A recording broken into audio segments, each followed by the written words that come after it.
And welcome back, folks. So today we have changed the location. So we're on this side of the yard now. We were over there. That was just all sunlight all day long. This has a nice shady patch that I can work in. Got some good tree cover there. Yeah, over here is just direct sunlight. So the other day, off camera, before I moved the car, I did it real quick so I didn't film it. I pulled the radiator and the fan housing. The rest of this stuff is still going to get sorted, and most of it's probably going to end up in the trash. But the little Dakota, although be it two-wheel drive, pulled that little car across the yard, no problem, even though the parking brake was stuck on the little green car. So yeah, I pulled the parking brake up to set it over there, and the cable snapped, just like my other green car. So wasn't very unexpected, to be honest. But yeah, I had to drag the car into place over here and moved some of the yard with it as we went, as you see. Anyway, enough of that. So what we're here for today is we're going to try to just get everything in this engine unhooked from the engine. We're going to get throttle cables, we're going to get coolant hoses and AC lines, and anything that connects this car to the car, all the wires, everything is going to try to be unhooked by the end of today. Then I get to figure out how we get to lift the engine out of here, because obviously I don't have an engine hoist anywhere to be seen. So yeah, I'm going to take all these and we're just going to start unhooking them.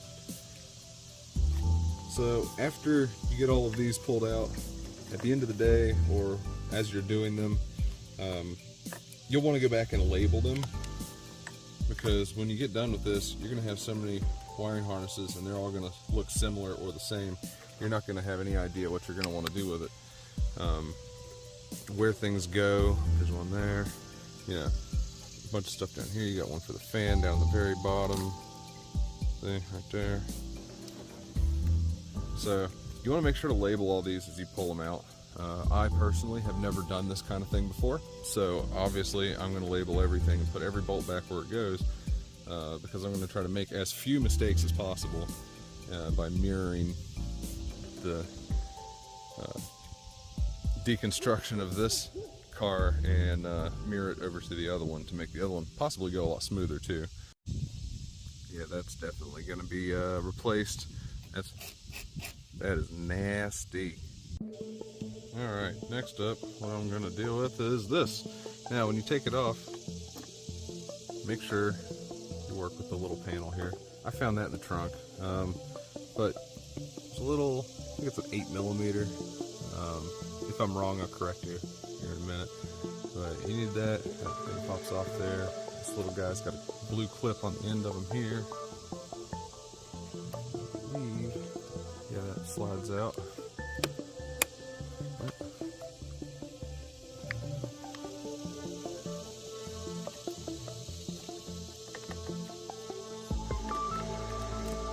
Okay.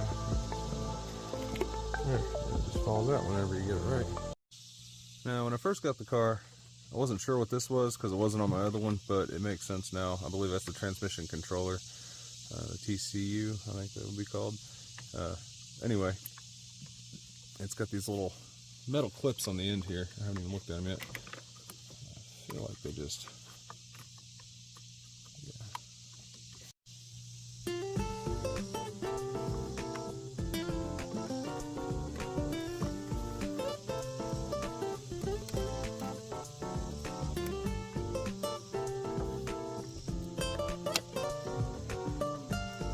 Two hands makes it a little bit easier. Should. Okay. Pushes itself out. This one finds some feet.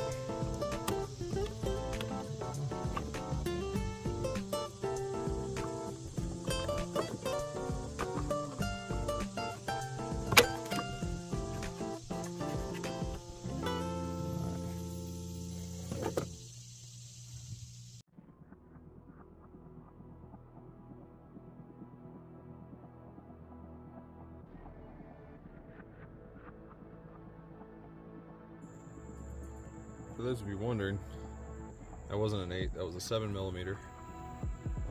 And yeah, it just comes out with a few turns, pops straight off. They all come out very easily. There's not much holding them in there. But be careful with it.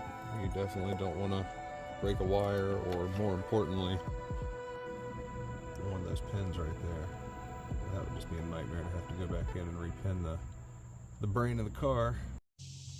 Well, I was going to try to get a time lapse of this next part, but the angle is almost impossible, so I'm just going to take things like the AC compressor, wiring harnesses. I'm going to unhook the starter, anything that's really visible or reachable from the front here, but there's not too much more than that, so I just wanted to let you know there's going to be a few nuts back there to take off.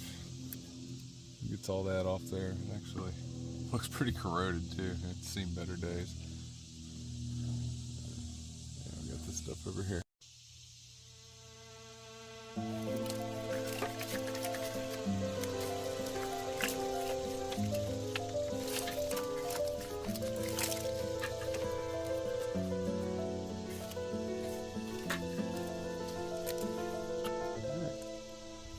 That section out. We'll move on to the starter.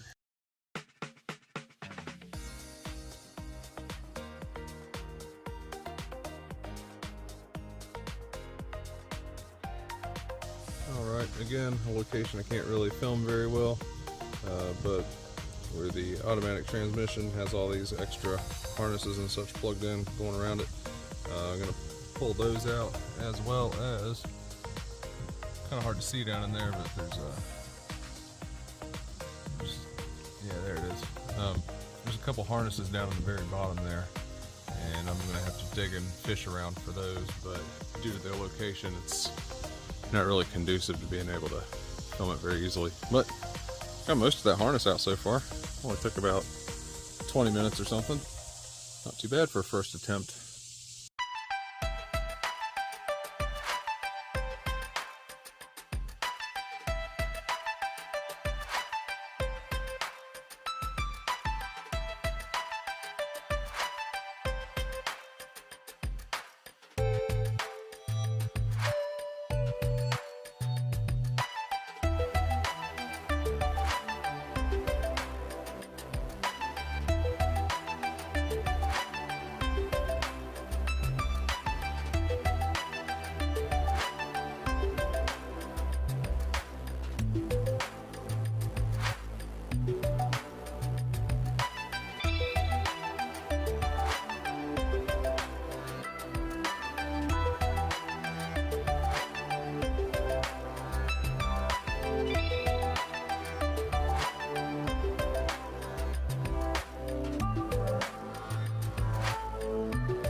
Not gonna lie, hardest part about this whole thing so far is that wiring harness right there on the windshield wiper motor.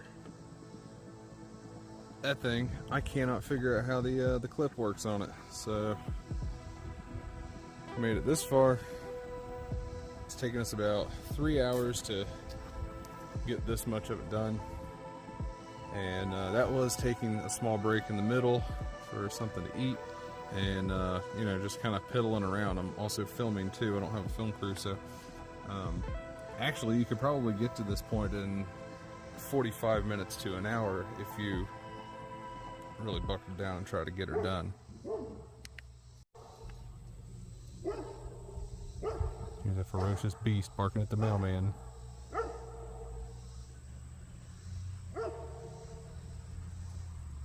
Yep, her favorite time of day.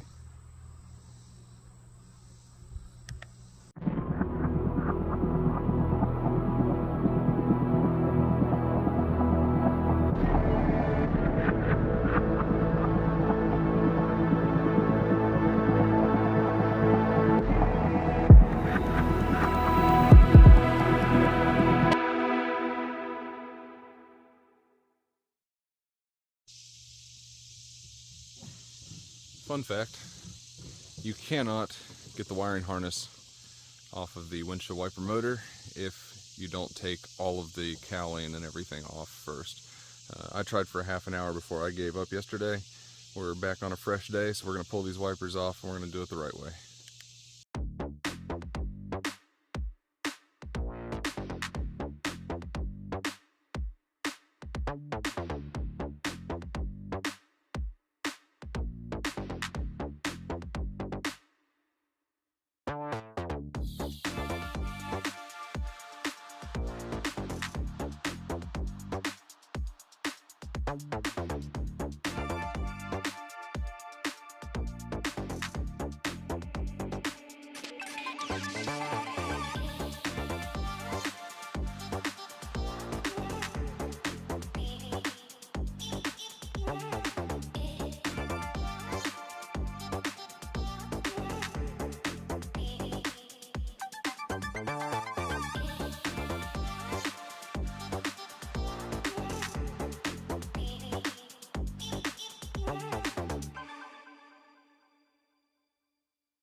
Alright, that's a wrap on that. We'll give it a nice little wipe out in there, but it had a whole bunch of tree funk on it. Obviously the filter that's down in there is probably no good anymore. It looks about like it's coated in dirt. But yeah, we got this out. Now, this is a pain in the butt. I cracked it a little bit. I did not do all that, so apparently the person that had it before me also had trouble getting that thing off and did it the wrong way. I will say though, even without this top piece on, when it clicks in place, it still clicks really good. You got to get in there and like try to get it loose. So I think that's reusable. But this filter, on the other hand, probably not so reusable, I would imagine. It's mighty dirty back in there.